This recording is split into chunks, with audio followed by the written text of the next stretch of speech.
Rapina e nottate di terrore per i coniugi Bassani che nonostante tutto questa mattina sono andati a lavorare con i loro fiori.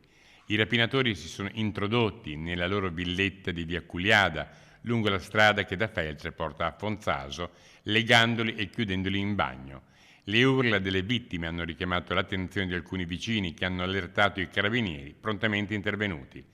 La zona, come ci racconta chi abita lì poco distante, purtroppo non è nuova a simili episodi. L'anno scorso in giugno, di notte, ho sentito dei rumori, però ho detto lei gatti, però ho due gatti che girano qua e là.